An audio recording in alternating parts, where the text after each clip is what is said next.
Thank you, Mr. Chairman.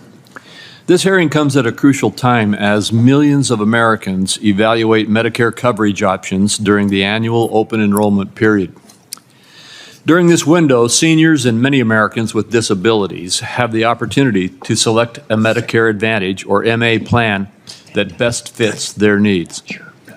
I have long championed Medicare Advantage for its success in leveraging market-driven competition to offer patients access to a wide range of cost-effective coverage choices.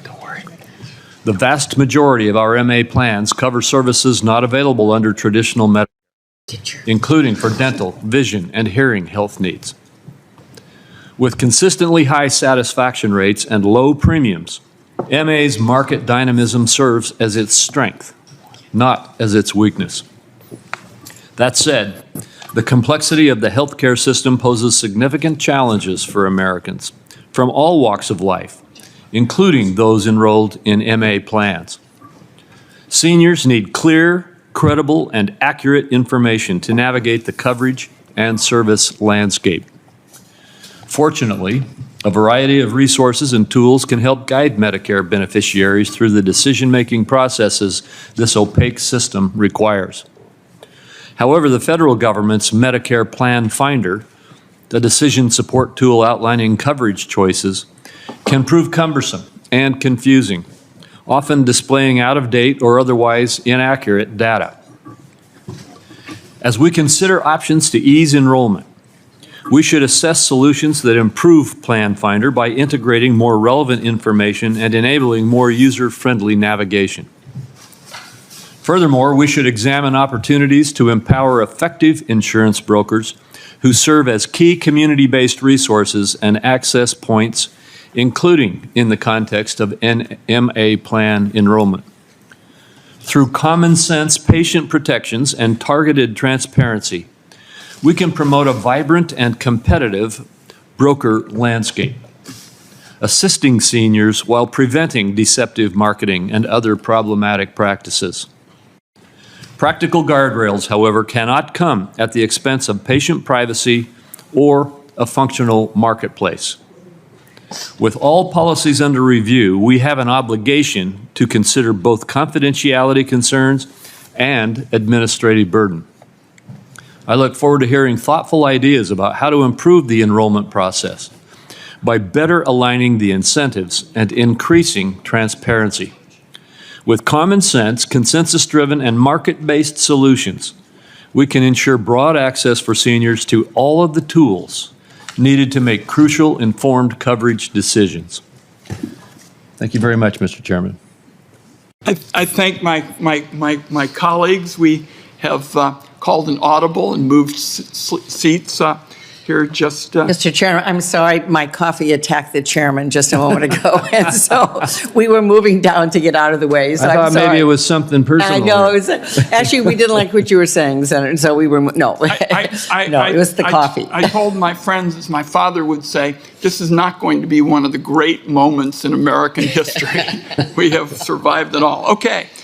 They have approved it, friends. Distribution of new state stimulus checks are set to go out this October and November, so millions of Americans across the nation will be able to qualify for these new direct payments. My friends, you may receive as much as $1,000, but you will have to take action in order to receive this.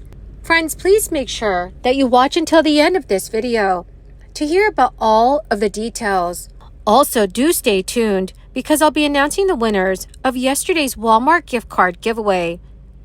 If you would like to enter the weekly giveaway, friends, all you have to do is click and like several of my videos and then comment below the keyword of each video that you watch. The more videos that you comment on, friends, the greater your chances of winning these giveaways. According to Governor Glenn Youngkin's office, some Virginia residents will receive a one-time tax rebate check very soon. Taxpayers with a tax liability, those who owed money last year, may receive up to $200 if they file individually, or up to $400 if they file joint returns by November 1st, 2023.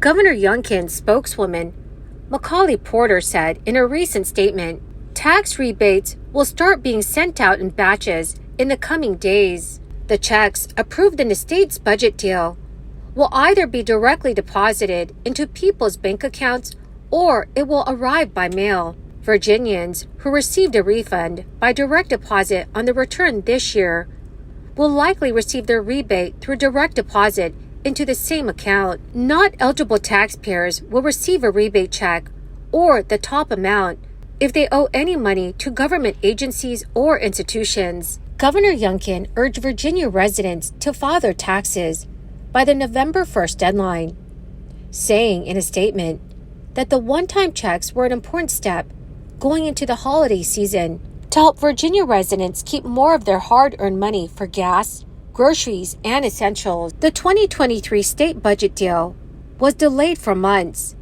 as negotiations over Youngkin's tax cut proposals hit a wall, and negotiators went back and forth on the specifics. An agreement was eventually reached to include the one-time tax rebate checks, but without the corporate tax cuts that Governor Youngkin had initially pitched. Also last week, Republican legislators defended family tax rebates as beneficial to Arizona residents.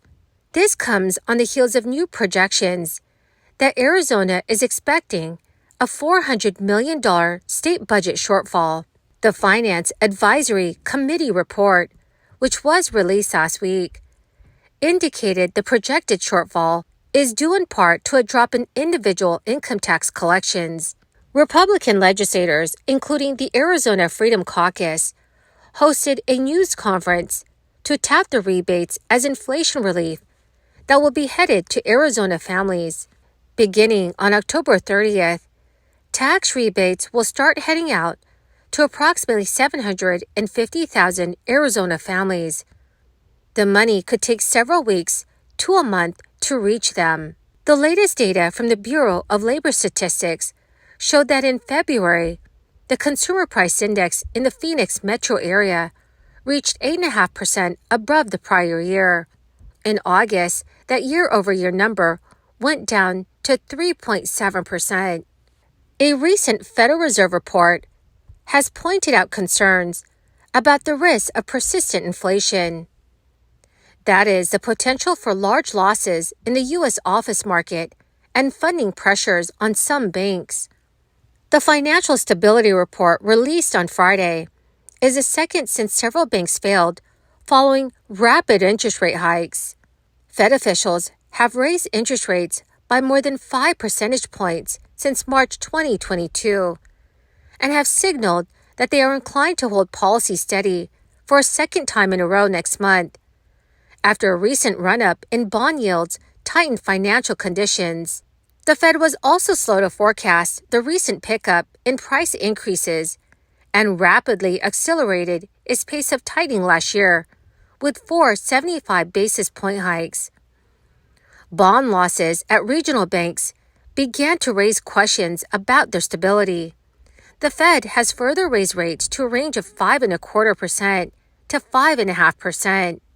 In Friday's report, the central bank pointed to risks to global economic activity, including sustained disruptions to regional trade in food, energy, and other commodities.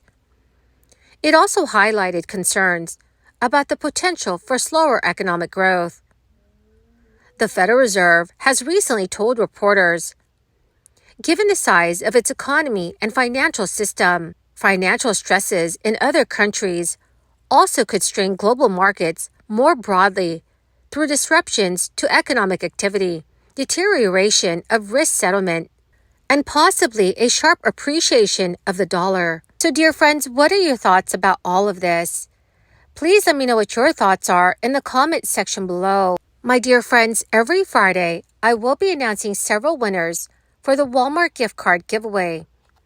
If you would like to enter these weekly giveaway, friends, all you have to do is click and like several of my videos and then comment below the keyword of each video that you watch. The more videos that you comment on, dearest friends, the greater your chances of winning the giveaways. The winners of this Friday's Walmart gift card giveaway is S. Smith and Miss Moses. Congratulations to both of you, friends. To claim your gift cards, please check your notifications page and send me a message. Or, dearest friends, you could message me on my Facebook page. Thank you and have a wonderful and very blessed weekend.